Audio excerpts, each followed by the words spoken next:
చాలా ఇంపార్టెంట్. అందుకోసం ఎడ్యుకేషన్ మీ ఎంఈఓలు వచ్చారు ఎక్కడికి వచ్చింది సార్. ఎంఈఓలు వచ్చారు, హెడ్ మాస్టర్స్ కూడా ఉన్నారు సార్. 6 మంది ఎంఈఓలు ఎలక్షన్ ఇవ్వండి. 6 మంది 9 మంది వచ్చారా? ఒకటి చేతులాడు మీరు 1 2 3 4 5 ఇంకా 5 మండలాలు.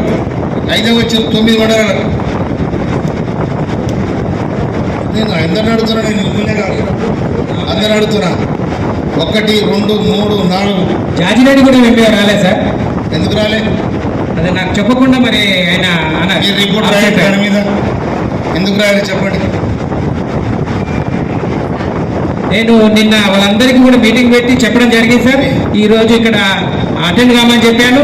5 వచ్చారు, 1 రాలేదు సార్.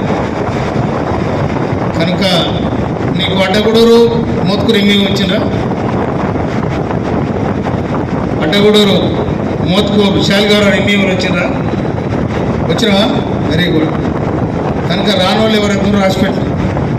ఎందుకంటే డిఓ గారు జిల్లాను చూస్తారు, వీళ్ళు మండలం చూస్తారు. మండలం పరిస్థితి ఎంఈఓలో తెలిసి ఉంటుంది. ఎంఈఓలకు సుప్రీంకోర్టు ఆర్డర్ ప్రకారం ఉండే మండే నుండే మీరు క్షేత్రస్థాయిలో ఉండాలి.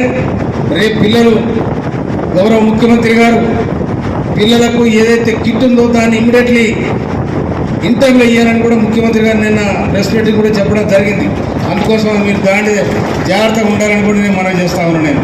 ఎందుకంటే ఎడ్యుకేషన్ విద్య, ఈ వైద్యము వైద్యం ఈ 2 మనకు చాలా ఇంపార్టెంట్. అందుకోసం దాని మీద కాన్సన్ట్రేట్ చేయాలని చెప్పి మనం చేస్తూ ఉన్నాం. తర్వాత అగ్రికల్చర్ ఏడి